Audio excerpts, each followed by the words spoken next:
What is going on, comic fam? It's your boy, the bearded comic bro, and I am joined by comic creator David M. Booher. Welcome to the show. Hey, thanks for having me. I'm excited to be here. I am so excited. If you all don't know David, you've been living under a rock as comic fans, because David, you wrote one of the people's most beloved comics of Canto with idea. Yes, right there. And there he is. And Tell Me the Wonderful Wizard of Oz book is right behind you there too, right? Oh my gosh, I talk about this. You can't stop me from talking about this. There it is. Listen, I'm not going to have you on a videos chat and not mention where you can at least point out that book. I do podcasts and I'm like, these are not props, people. This is where I work. And I just keep pointing at stuff like Firefly and Canto. I also love the Firefly. What is the Firefly behind you? What is it? Yeah. This one is a big compendium that was done. I forget which publisher, but it was like a big collection. Might have been what the Dark Horse did before it went over to Boom. This is a little Joey Spioto, his business card's back here. But this is something I picked up at a con a while back. And if you look really closely, it's got the little golden book. Oh my cover, goodness! Yes, and it's shiny little fireflies, and it's like them as a little kid's book. And I just had to have that. It's just a little poster. Yes, as a Firefly fan, you have to have that. Oh, man, it's great! It's great. It's so good. Well, I had to mention the Wizard of Oz book because I know you talk about a lot, and I know you were on an interview with I'm on a show with some people who interviewed you before. So Will the Beast from Hero and the Kid, and Comics Will Break Your Heart, Jennifer, they interviewed you, and it was a great interview. And they mentioned that book, and one of the things that you talked about when you were talking about the book, you were like that you bought it when it was from a library. Is that correct? Yeah, so I grew up in a kind of smallish town right on Lake Erie in Ohio, situated right between Cleveland and Erie, Pennsylvania. And I was such a huge library fanatic. I just absolutely loved the public library. So I spent all my time there. And probably when I was 12 or 13, I was really into like old books, and they had a used book sale. And I think this book was on the shelf for the longest time, and they put it in the sale. And now I don't think I can pull it out right now, but on the bottom, it's still stamped with the name of the library where I grew up. So I bought it when I was 12. That's 30 years ago now. And I still have it. It's one of my possessions that has made it all this way. That's so good. And I had to bring that up because being an Ohio kid myself, what part? I'm based in Columbus here now, so I'm in the heart of it all. Excellent. Yeah, and I go back frequently, and I love to revisit all those places that meant so much to me when I was growing up. We just took our family up to camp on the lake this summer. So, oh, fantastic! But enough about Ohio. Let's talk about comics, because that's what people are watching the show. They want to.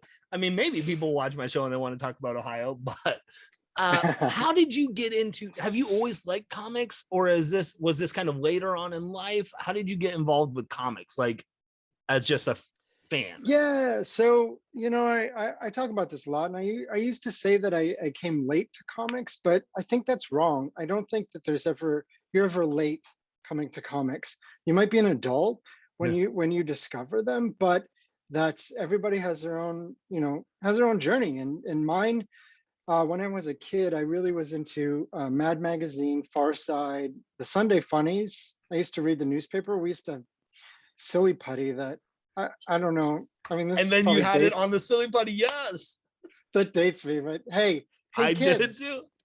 Hey kids, there was Silly Putty, and if you pressed it onto newsprint, in the comics, the newsprint would transfer, and you could put your comic onto Silly Putty, basically like a type of Play-Doh. It would ruin your newspaper, but it was great. That's what newspapers are for, right? Read and enjoy. In old newsprint comics, I'm just thinking about that now. It probably could work on those too. But I would not recommend, if you have that action number one, putting Silly Putty in the middle of those pages. So Mad Magazine, Far Side, Sunday Funnies. That's what I grew up with. I didn't really read comic books when I was young, and I probably came about 15 years ago now. I started going to San Diego Comic Con when I moved to LA, and just for kind of film, TV, pop culture stuff. I was into a lot of it, but not really comics. And the kind of, if you've ever been to San Diego Comic Con, it kind of sucks you in. Yeah. And I picked up my first really introduction to comics as a modern storytelling device was Lock and Key by Oh, Joe Hill and Gabe Rodriguez, and it's still my favorite comic of all time. nice. Um, but it showed me not only not only that you could tell that kind of story in the comic Right. medium, but that that a story like that could be told.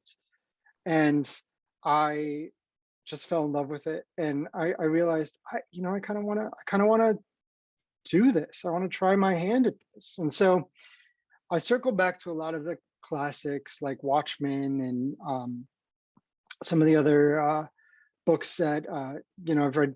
Fun Home is right above me over Mhm. here. Uh, Mouse, Mouse Guard, all these, just Yep. trying to circle back Yeah. and kind of complete my education, if you, as it were. So I did all that. Yeah, and probably about, I think it was about 5 or 6 years ago now, I pitched my first book to the company that became Vault Comics, and they picked it up. And so I had that. It was a very slow burn till Canto came out in 2019, and that kind of uh, accelerated things a little bit. Yeah. The readers responded. We love Canto. Drew and I, my co-creator Drew Zucker and I, Yep. just adore Canto as a character in the book and everything. And we were thrilled that, Yeah. in 2019 when it came out, that a lot of other people were feeling the same way we did. Yeah. So, Well, um, and that's so exciting. And well, since you mentioned Canto, let's talk about briefly because I gotta talk about briefly, but I want to get to Killer Queens here in just a second. But Canto, what about it then? Like that story, obviously you got the Wizard of Oz, you've got, if you look at you've all these different kind of Inferno. influences. Yep. Yep. That are putting into this idea. Why do you think it resonated so well with so many people? Because I mean, I was late to the Canto train myself, but as you That's said, you it. can't be late. This interview is over. I was I'm late just to it, kidding. but no, it was because so many of my friends were all about Canto. They were singing its praises that I was like, what is this book about? And I read it and I was like, okay, I You get it. you read it and you're like, I still don't get it. Just teasing. I'm just teasing. I think when it came along, we always wanted to tell a story that was about hope and courage. And there were a couple ingredients we specifically included in there that I think did what we wanted them to do. One is I wanted to create a quest for Canto that he's going out and he's helping somebody else, not himself, because I think the story would be very different if he was out trying to get his own heart. Right. But since he's doing it very selflessly, I think people really liked that. Mhm. The fact that he's small in his world, I call it the Baby Yoda effect, because when I watched Mandalorian, every time Grogu was on the screen, I just thought to myself, it's so brilliant because if anything happened to that little character, I would flip a table. I would get so mad. So I think we channeled a little bit of that, where it's a Yeah. tiny character in a great big world. Mm. And I think it all mixed together. And Drew's art is unbelievable, especially how he was able to create Canto's eyes to convey emotion when the rest of his face is completely covered. So all we have are his body language and his eyes. And so Drew really nailed that. And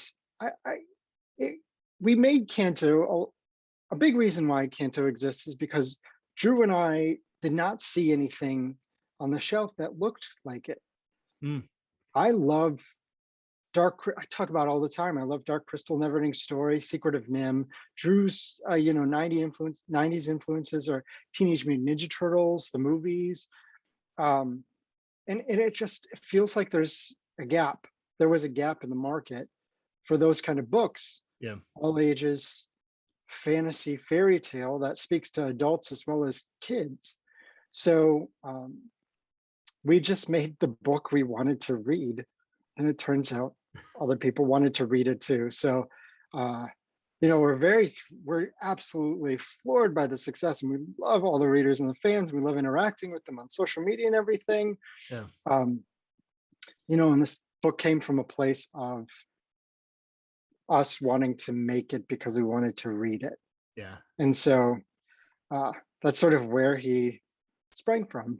Yeah, well, and it makes sense when it sounds such a passion for you. Like you said, it's something that you want, you create, like you're gonna enjoy it, and hopefully then other people do. And it feels naturally that they do. When you got into the realm of creating Canto, did you imagine, like, did you just vision the story, or did you kind of have like this whole huge story out there planned out that you're like, if they let me tell it, if people latch onto it, like you had it in the back of your head?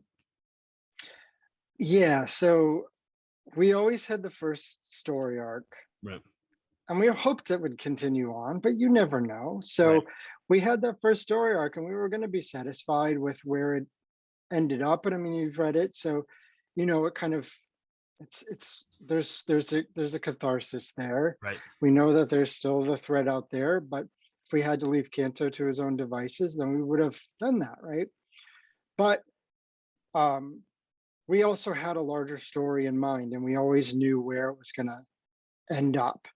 We originally we anticipated 3 story arcs, so it was originally going to be If I Only Had a Heart, Hollow Men, and Lionhearted. And we were able, in the sales success of Canto, the original, we were able to break it out into 4.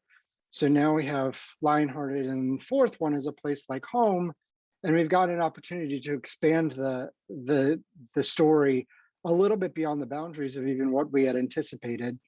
But we always had a starting point, which was Canto and Arcana with his people. Yep. And we always had an end point, which is, I'm not going to tell you. I was like, maybe he's just gonna fall for it. So close. No, we always knew how the story is going to end, and I have a very clear vision in my head. We're still wrapping up Lionhearted, which is it's coming out now. Issue 3, as of this recording today, issue 3 of Lionhearted is out on shelves, and as we get closer and closer, it's crystallizing where all of this is going to end. And Drew and I are the biggest Canto fans out there, and I think we both would feel very satisfied with this ending. Right. So I hope the readers do too. Yeah. It's like just tugging on those heartstrings, and just making it worthwhile. That's so great.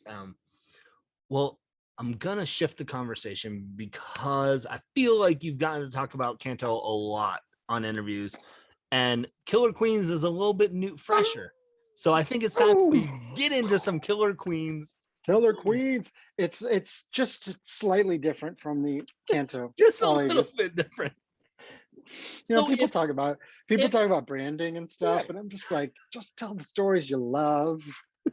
Right, because it's like you said, Canto, goes this, and you're like, no, all right, here we go with Killer Queen. So if someone's watching this podcast or YouTube video and they haven't been able to read issue 1, because right now currently issue 1 is the only copy that's out, what is Killer Queens about? What's the story? Well, we brought together an all LGBTQ creative team to create what I affectionately refer to as Guardians of the Galaxy. That's it. So Max and Alex are 2, they're both gay, former reformed intergalactic assassins for hire, on the run from their former boss, who is a fluffy monkey in a jetpack.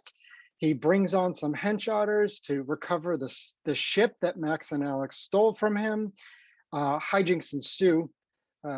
as they are sort of on the run, they Alex goes to her old flame to get a new job, which is a non-assassination kidnapping recovery from a nearby moon that is governed by a fascist dictatorship.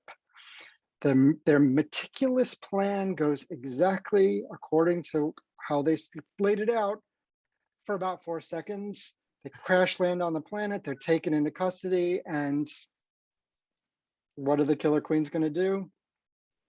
Read the comic and we'll find out. Read the comic and find out. I remember seeing this, and as soon as I saw your name attached to it, I was like, I've got to explore this and check it out. Good golly, one of the funniest books I've read in a long time. I don't know if you like, I was cracking. I don't typically laugh out loud because I feel like humor is so hard to do in writing, but I was cracking up. There are a couple panels where I'm like, all right, David, you got me. This was so, I get asked occasionally, how is Canto and Killer Queens, what's the connection there? And it's telling stories that you just love and want to tell. And in the back of Killer Queens, Dark Horse gave me this great opportunity to write a little essay about, let's see if I can find it. Yeah, right here. Yep. It's this column called Horsepower. And they gave me the opportunity to just tell why I wanted to tell the story.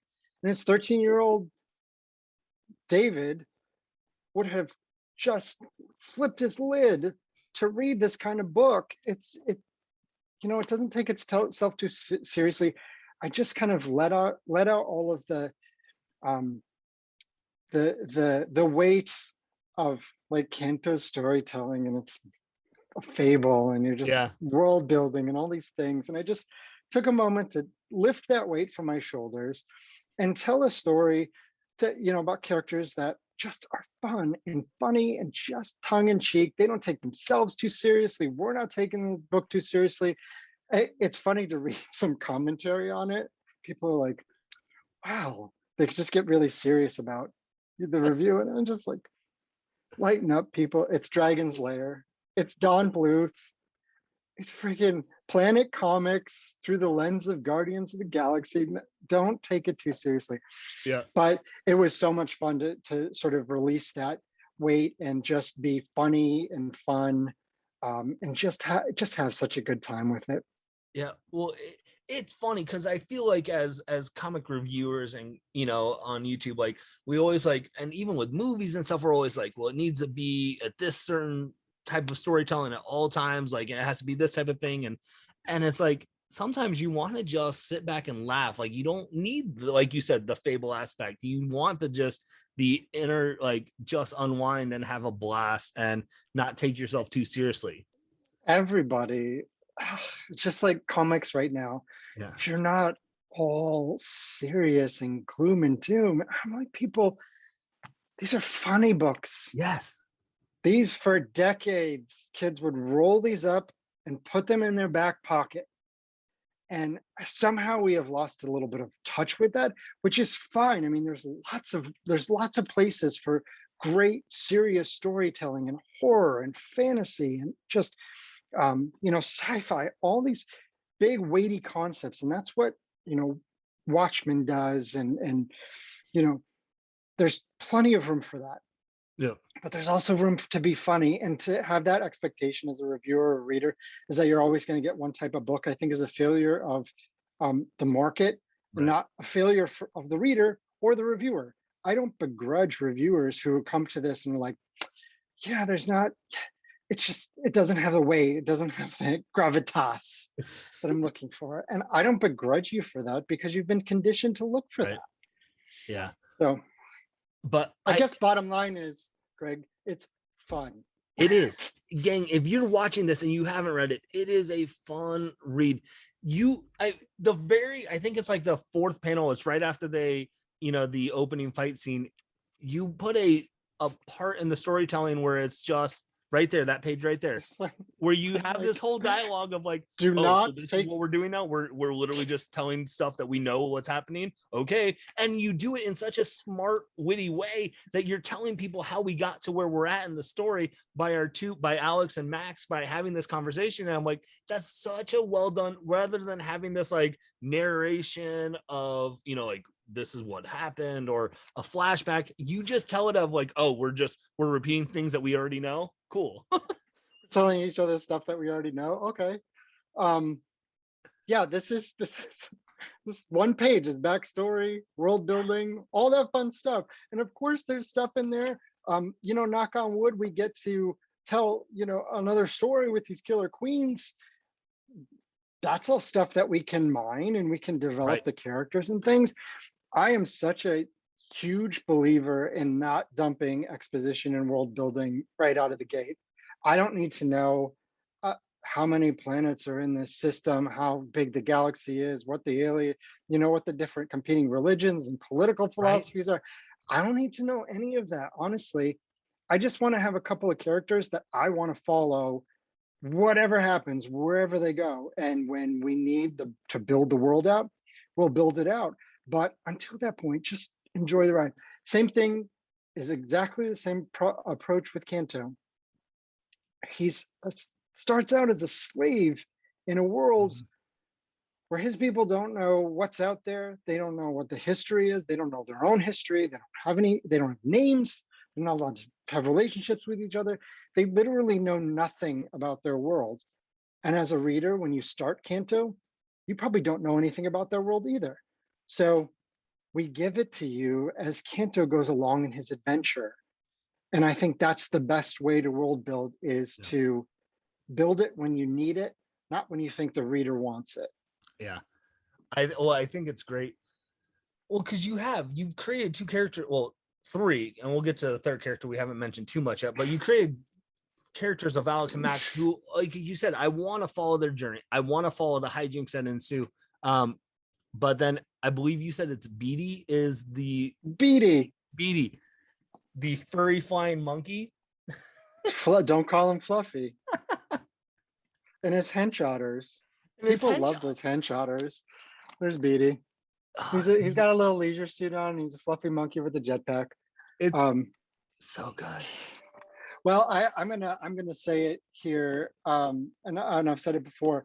If you get the trade, Beatty comes in here with hench otters, so henchmen, but they're otters, Naturally. of course. Here's one getting shot right there.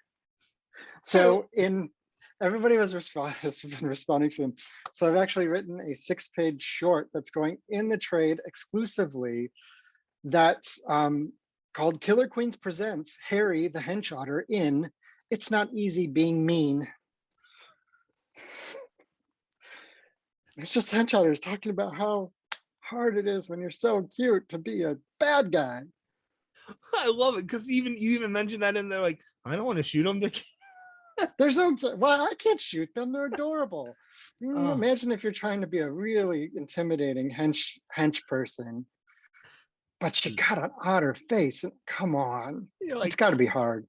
Well, and I will tell you, I lost it on the panel where Beatty is talking on the audio. And he's like, "You cut my audio, didn't you?" And then you see the thumbs up. Like, I love the thumbs up. And then Beatty just flips him off, like, "I hate you." Kind of just like, "Oh, you're so annoying." He's so sick of these two. So sick of them. Wait until issue 4. So we have a beautiful symmetry to poor Beatty. I mean, you just feel bad for him. Yeah, you kind of do, because you're like, oh, he's so cute and he's so nice, but he's also the boss to hired assassin. So right, he's probably got some stuff in his past that he's probably not that proud of, but also he's cute and funny. So why, when you were telling this story, did you want to kind of, like, obviously we have human characters of Max and Alex, well, like, where did the idea, like, to throw in like monkey like Beatty and the otter henchman, like, blending these worlds rather than just like an alien or something, you know?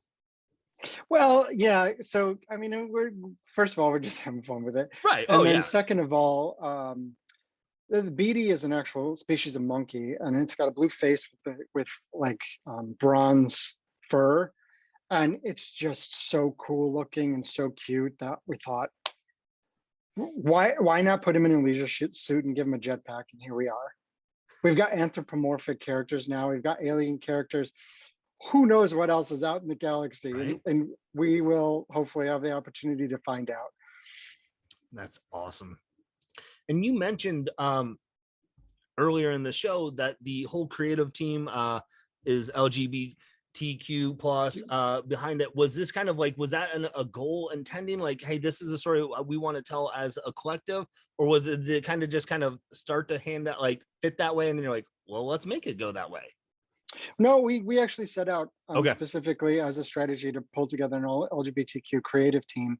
Um, specifically to create the opportunities for representation, Mm, but also there's authenticity. Of course, you know,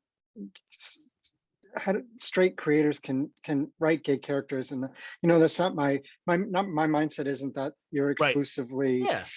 able to write characters that you can identify with fully, but there's also, I find when I'm writing it, I find that there are things that I bring to it from my personal experience Mm, growing up as a gay kid in the Midwest, right.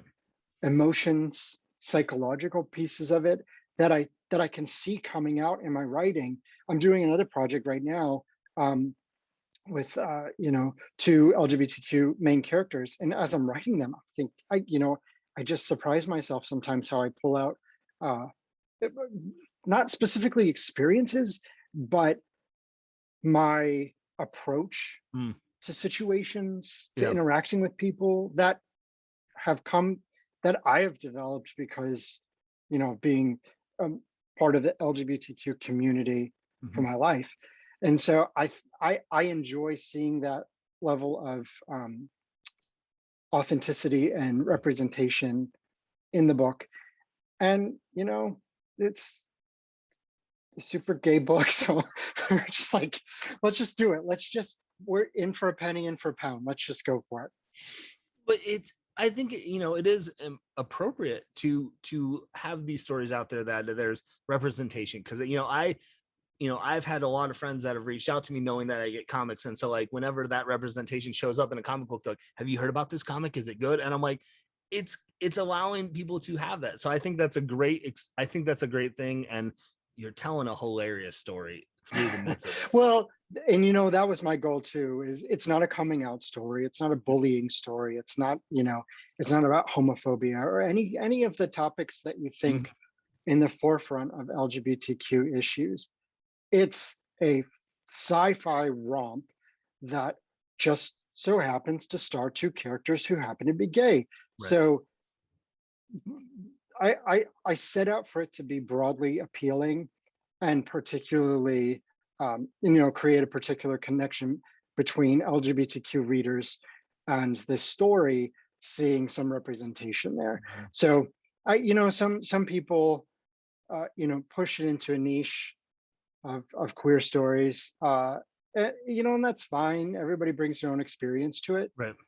But I always intended it to be just like what you said, just a funny, fun sci-fi adventure that just so happens to, have a queer angle to it. Right.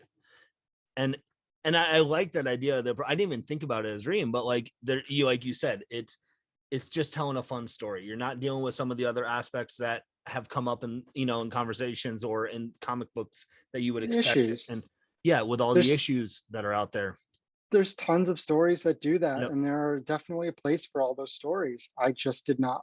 It, you know, I wanted to create a funny sci-fi comic, and the fact that we've gotten to do it in this way with Dark Horse in Yeah. particular, I think that's probably one of the biggest benefits that I didn't realize, and starting to get feedback from people. Um, seeing queer readers respond to this story that has come from a high profile publisher like Mm, Dark Horse, I think it's kind of it's been eye opening for me, and I think it's been eye opening for some readers that Dark Horse would take a chance on, a book like this. right. And uh, the messages that I've seen from readers who just are like 13-year-old David who would lose his mind over this book. That seeing other readers feel that way about it is really it's very satisfying for me.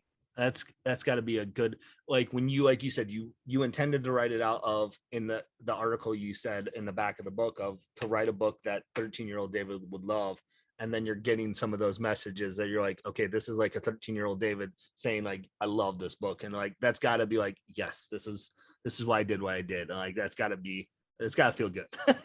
Yeah, yeah, you create that little bit of a connection with Mhm. the reader when those readers are saying, "Oh my God, I would have loved this when I was a teenager." Yep. It's like, there you go. That's all you need. That's all you need.